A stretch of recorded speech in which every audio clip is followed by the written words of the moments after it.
Hello, നമുക്കിന്നൊരു recipe video ആണ് കേട്ടോ. അപ്പോൾ ചിക്കന് ബോൺലെസ് ചിക്കനും എടുക്കാം. ഞാനെടുത്തതിനകത്ത് ബോണുള്ള ചിക്കനും ഉണ്ട്. അപ്പോൾ ചിക്കൻ നന്നായിട്ട് കഴുകി വെള്ളമൊക്കെ തോർത്തി കളഞ്ഞതിന് ശേഷം കുറച്ച് കുരുമുളക് പൊടിയും ഗരം മസാലപ്പൊടിയും മഞ്ഞൾപ്പൊടിയും പിന്നെ നമ്മുടെ പിസ്സ ടോപ്പിംഗ് ആയിട്ട് ഉപയോഗിക്കുന്ന ഒറിഗാനോ ഇല്ലേ, നോർമൽ ഒറിഗാനോ ആയാലും മതി.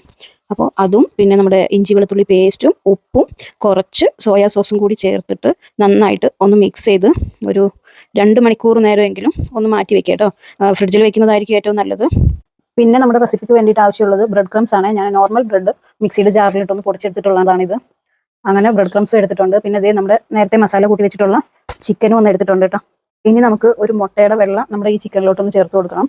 എന്നിട്ട് നന്നായിട്ടൊന്ന് മിക്സ് ചെയ്തെടുക്കുക. അതിനുശേഷം നമ്മുടെ സ്റ്റവ് ഒന്ന് ഓൺ ചെയ്തിട്ട് ഒരു പാൻ ഇതുപോലെ വെച്ച് കൊടുക്കുക കേട്ടോ. എന്നിട്ട് അതിനകത്തോട്ട് നമുക്കിത് വറുത്തെടുക്കാൻ ആവശ്യത്തിനുള്ള ഓയിൽ ഒഴിച്ചിട്ട് നന്നായിട്ടൊന്ന് ചൂടാക്കിയെടുക്കുക.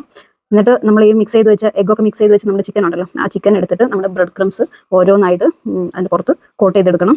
തീ ഒരുപാട് കൂട്ടി വെക്കരുത് കേട്ടോ. അങ്ങനെ ആകുമ്പോഴത്തേക്കും നമ്മുടെ ഈ പുറത്തുള്ള ബ്രെഡ് ക്രംസ് പെട്ടെന്ന് അങ്ങ് കരിഞ്ഞു പോകും. ഒരു ലോ ടു മീഡിയം ഫ്ലെയിമിൽ വെച്ചിട്ടാണ് നമ്മളിത് വറുത്തെടുക്കേണ്ടത്.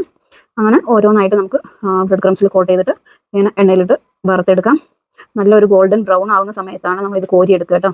ഇതിനകത്ത് മുളക് പൊടിയൊന്നും ചേർക്കാത്തത് കൊണ്ട് തന്നെ ചെറിയ കുഞ്ഞുങ്ങൾക്ക് വരെ നമുക്കിത് കൊടുക്കാം കേട്ടോ. നമ്മൾ സോയാ സോസൊക്കെ മിക്സ് ചെയ്തിട്ട് മസാല പുരട്ടിയത് കൊണ്ട് തന്നെ നല്ല സോഫ്റ്റും ആയിരിക്കും ആവശ്യം. അപ്പോൾ കുഞ്ഞുങ്ങൾക്കൊക്കെ കഴിക്കാൻ പറ്റുന്ന നല്ല ഒരു ചിക്കൻ ഫ്രൈ ആണിത്. ഇവിടെ നമ്മുടെ നേഹമോൾക്ക് ഭയങ്കര ഇഷ്ടമായതുകൊണ്ടാണ് കേട്ടോ ഞാനിത് ഉണ്ടാക്കി കൊടുക്കുന്നത്. അങ്ങനെ ഓരോരോ ബാച്ചായിട്ട് നമ്മൾ ഈ മസാല പുരട്ടിയ ചിക്കനെല്ലാം നമുക്കിങ്ങനെ വറുത്തെടുക്കാം. എരിവുള്ള ഭക്ഷണം ഇഷ്ടപ്പെടുന്നവർക്ക് ഈ ചിക്കൻ ഫ്രൈ അത്രയും ഇഷ്ടപ്പെട്ടോളണമെന്നില്ല കേട്ടോ. കാരണം ഒട്ടും എരിവില്ല. ഇതിനകത്ത് നമ്മൾ എരിവിനായി ചേർത്തിരിക്കുന്നത് ഒരു ഇച്ചിരി കുരുമുളക് മാത്രമാണ്. മെയിനായിട്ടും കുഞ്ഞുങ്ങൾക്കും പിന്നെ ഒരു ചെറിയ സ്വീറ്റ്നെസ് പോലെയൊക്കെ ചിക്കനൊക്കെ കഴിക്കാൻ ഇഷ്ടപ്പെടുന്നവർക്കും വേണ്ടിയിട്ടുള്ള റെസിപ്പിയാണ് കേട്ടോ ഇത്.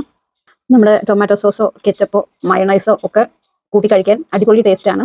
നമ്മളിപ്പോൾ ഇവിടെ ടൊമാറ്റോ കെച്ചപ്പാണ് കേട്ടോ എടുത്തിട്ടുള്ളത്. ഇനി അടുത്ത പ്രാവശ്യം ചിക്കൻ വാങ്ങിക്കുമ്പോൾ കൊളസ്ട്രോൾ പ്രശ്നമില്ലാത്തവർ ഇതുപോലെ ഒന്ന് ഉണ്ടാക്കി നോക്കും കേട്ടോ. തീർച്ചയായിട്ടും നമ്മുടെ മക്കൾക്കാണെങ്കിലും ആർക്കും ഇഷ്ടപ്പെടുന്ന ഒരു ചിക്കൻ ഫ്രൈ തന്നെയാണ്.